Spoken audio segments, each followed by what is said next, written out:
بسم اللہ الرحمن الرحیم الحمد للہ وکفا وسلام علی عبادہ الذین اصطفی اما بعد قال اللہ تبارک و تعالی فی الکلام المجید والفرقان الحمید بعد اعوذ باللہ من الشیطان الرجیم بسم اللہ الرحمن الرحیم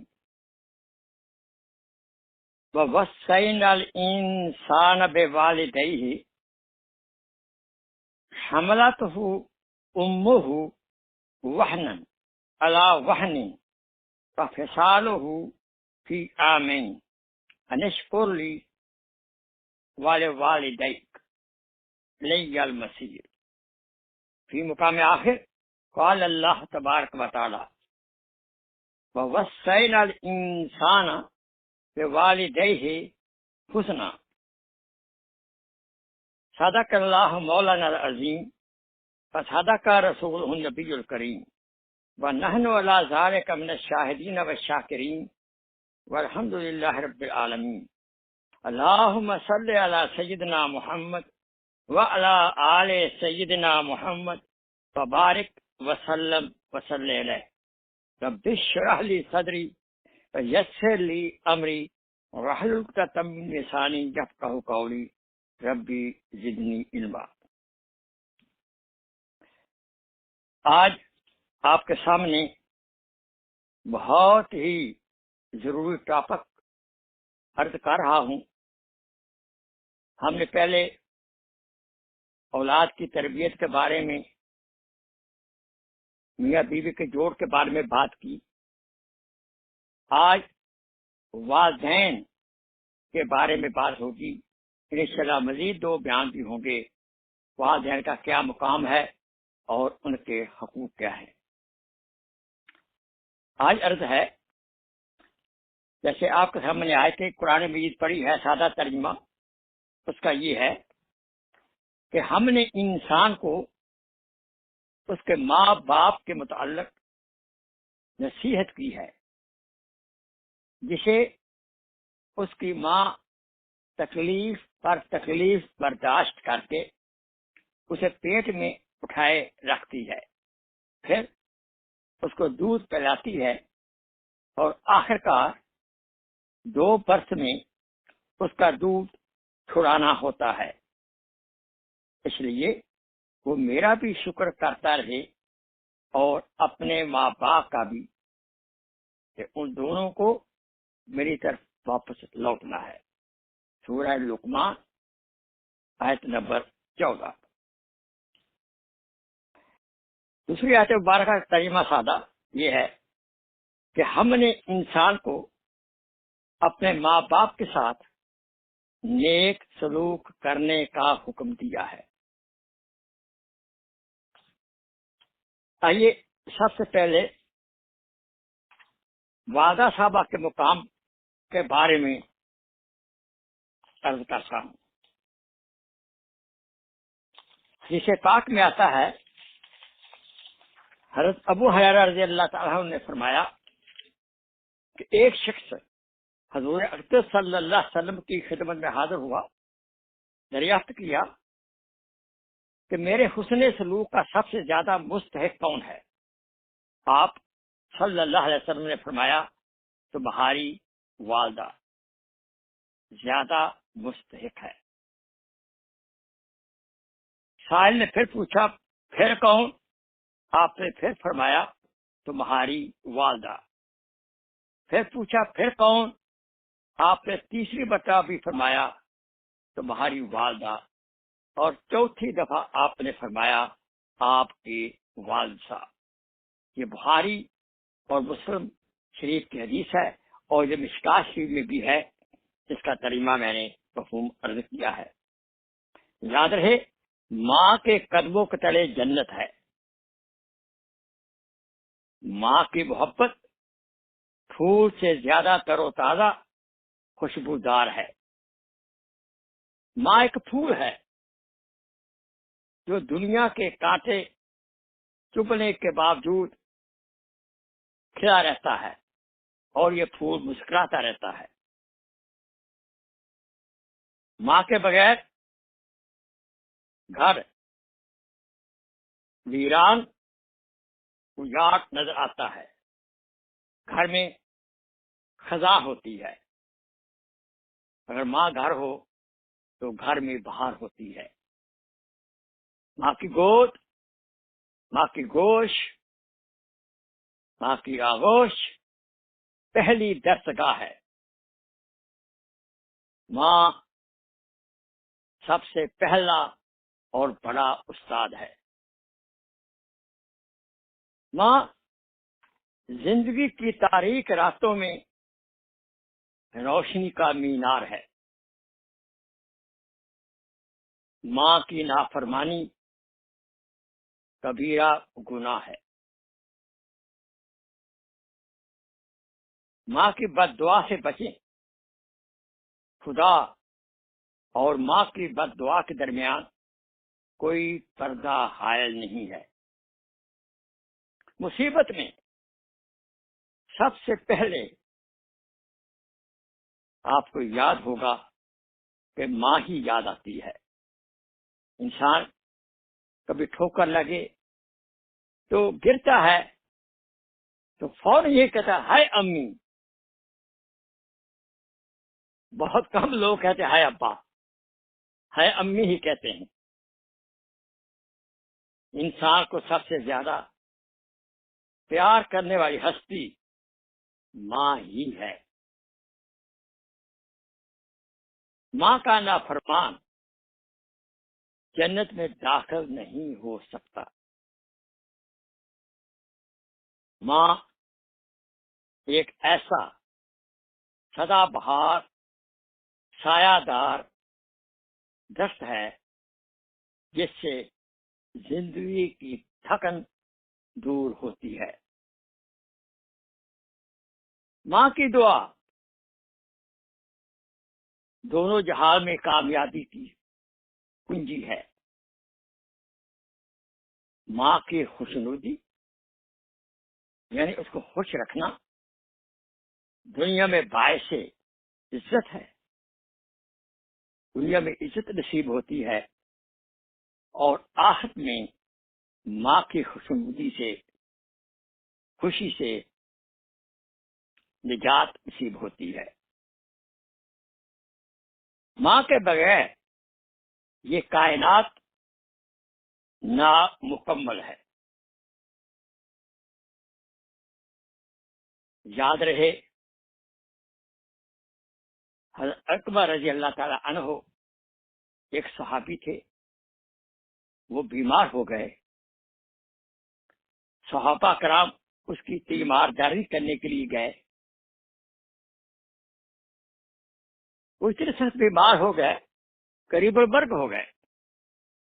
اب صحابہ کرام اس کے پاس بیٹھے کلمہ طیبہ کی تلقین کر رہے تھے۔ تلقین کیا ہوتی ہے؟ تلقین یہ ہوتی ہے کہ جب خدا نخواستہ ہمارا کوئی عزیز، ہمارے والدین، ایک نوجوان سخت بیمار ہو اور قریب المرگ ہو تو اس کے سامنے کلمہ طیبہ کا ذکر کرنا چاہیے، لیکن یاد رہے اس کو نہیں کہنا چاہیے کہ کلمہ پڑھ۔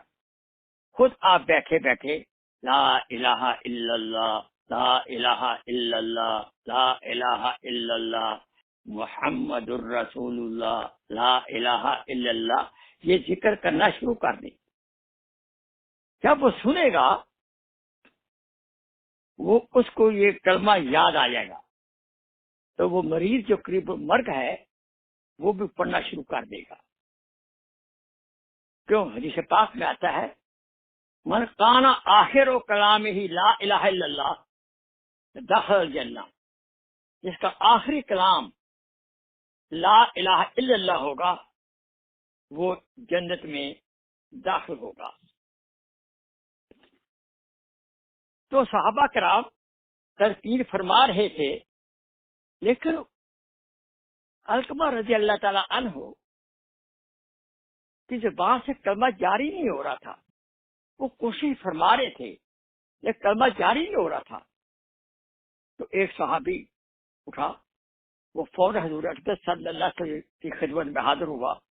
یا رسول اللہ صلی اللہ علیہ وسلم، علقمہ سخت بیمار ہے، قریب المرگ ہے، تو وہ کلمہ پڑھنا چاہتا ہے لیکن کلمہ اس کی زبان سے جاری نہیں ہو رہا. حضور صلی اللہ علیہ وسلم تشریف لائے.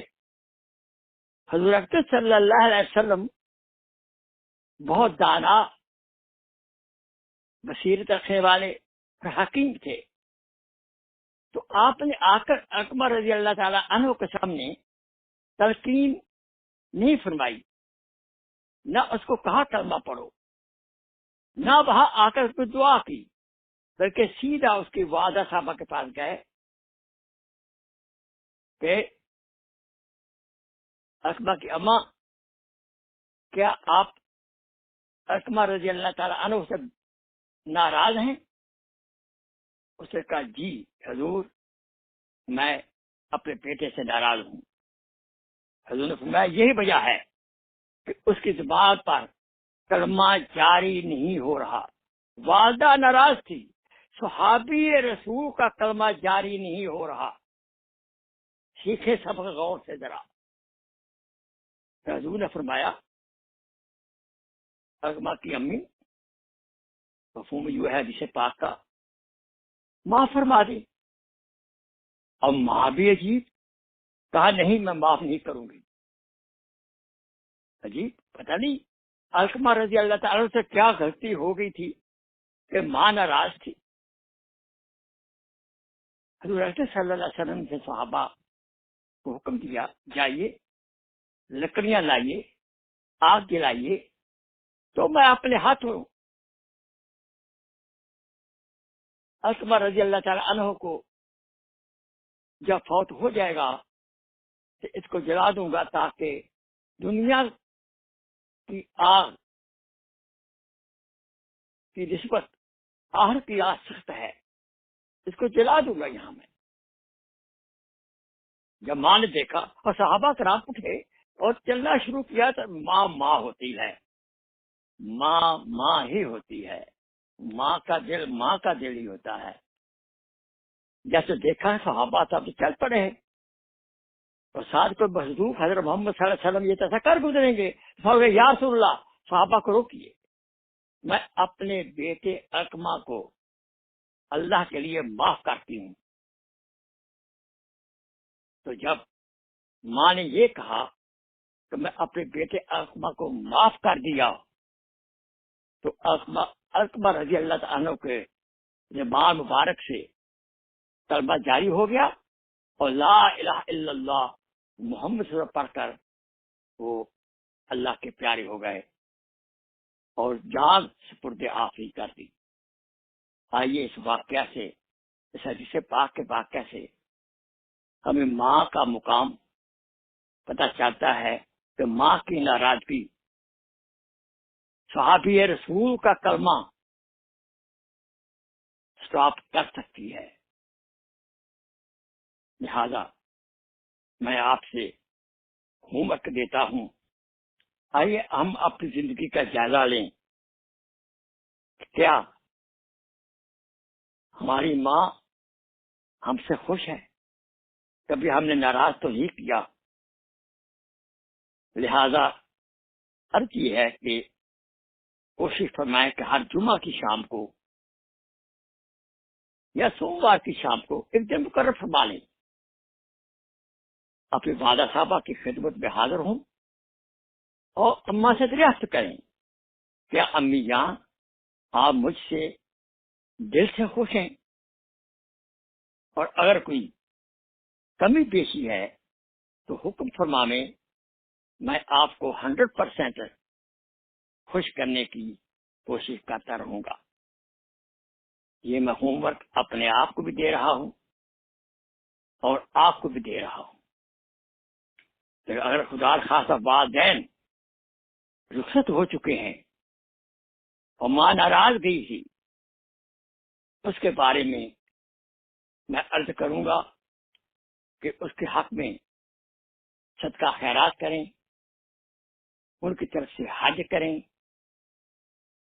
اور نوافل پڑھیں اور ان کے لیے دعائیں مغفرت کریں اور 5 وقت نماز پڑھ کر رب اجعلنی مقیم الصلاۃ ومن ذریتی ربنا وتقبل دعا ربنا اغفر لی ولوالدی وللمؤمنین یوم یقوم الحساب، اور دعائیں کرتے رہیں، انشاءاللہ آپ فرما برداروں میں سے ہو جائیں گے۔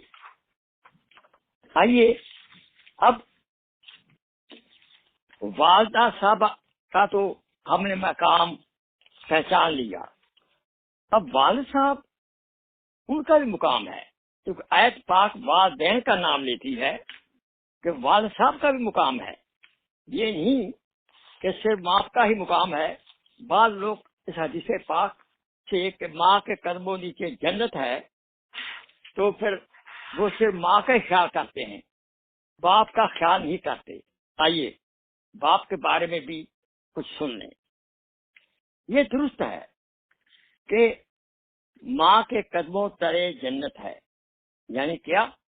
ماں کی خدمت کر کے، ماں کی فرمانبرداری کر کے ہم جنت میں داخل ہو سکتے ہیں، لیکن یہ مت بھولیے کہ باپ جنت کا دروازہ ہے۔ باپ کی خدمت کر کے اس کو خوش رکھیں تاکہ وہ جنت کا دروازہ جلدی کھول دیں۔ ماں کی جنت کا جو دربان ہے وہ تو باپ ہے، جیسے باپ دروازہ نہیں کھولے گا تو ماں کی جنت کا کیا فائدہ؟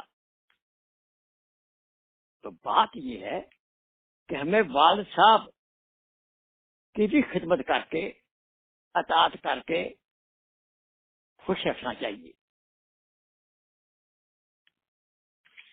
اور عرض ہے یہ صحیح ہے کہ ماں کے بہت درجات ہیں، لیکن یاد رہے کہ ماں کے درجات آپ کے باپ کا صدقہ ہیں۔ کیوں؟ آپ کے والد صاحب نے، آپ کے باپ نے آپ کی امی سے نکاح کیا تو آپ کی ماں کو وہ مقام عظمت ملا ماں کا، تو یہ آپ کے ابا جان ہی کی برکت ہے، لہذا ہمیں ابا جان کی عظمت جو ہے وہ بھلانی نہیں چاہیے۔ ٹھیک ہے، ماں کی دعا ٹھنڈی ہوا، ماں کی دعا قبول ہوتی ہے۔ انصاف سے ہم کام لیں۔ جس باپ نے آپ کو 20-30 ہزار کی گاڑی لے کر دی ہے، رہنے کے لیے مکان دیا ہے، کیا اس کو کچھ کریڈٹ نہیں ملنا چاہیے؟ ضرور دینا چاہیے۔ لہذا ہمیں باپ کی عظمت کو بھی تسلیم کرنا ہوگا۔ یاد رہے حدیث پاک میں آتا ہے کہ باپ کی دعا یا بد دعا بیٹے کے حق میں قبول ہوتی ہے۔ باپ راضی ہے تو اللہ راضی ہے۔ اللہ تعالیٰ کی رضا میں باپ کی رضا ہے، اور اللہ تعالیٰ کی ناراضگی باپ کی ناراضگی میں ہے، جسے پاک کا بند کر رہا ہوں۔ لہذا ہمیں چاہیے باپ کو بھی خوش رکھنا چاہیے۔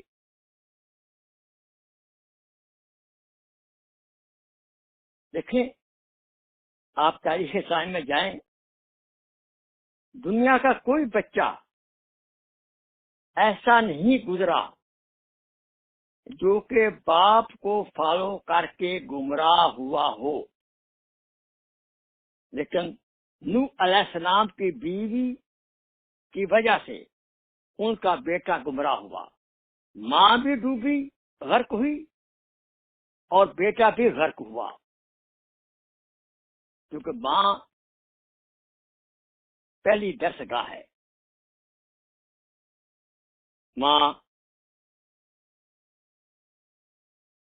وہ قابل احترام ہے، ماں وہ قابل احترام ہے جو کہ باپ کی عزت کروائے،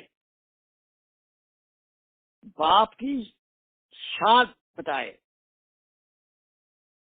اگر دونوں ماں اور باپ ایک دوسرے کی عزت کریں گے، احترام کریں گے، تو اولاد دونوں ماں باپ کی عزت کرے گی اور احترام کرے گی۔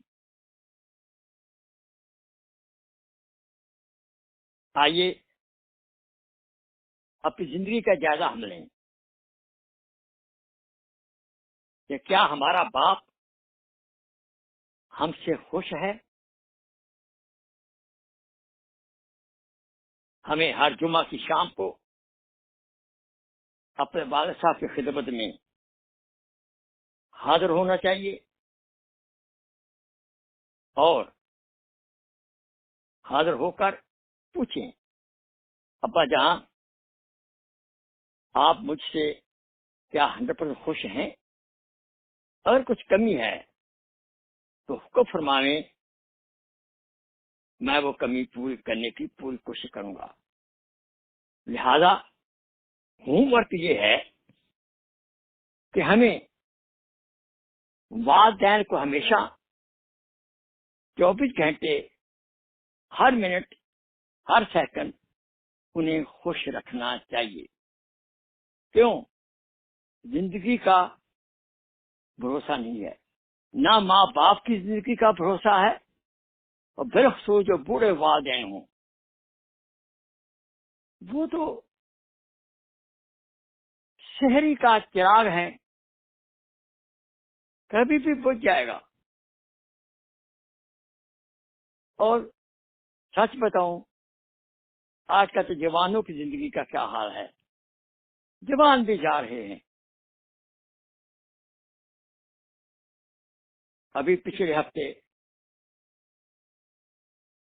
ہمارے دوست ہزاری صاحب کی والدہ صاحبہ کا انتقال ہو گیا، اور الحمدللہ جب ان کی طبیعت خراب ہوئی تو انہوں نے ہسپتال جانے سے روک لیا اور انہوں نے کلمہ طیبہ پڑھنا شروع کر دیا، اور کلمے کے ساتھ ماشاءاللہ ان کی وفات ہوئی۔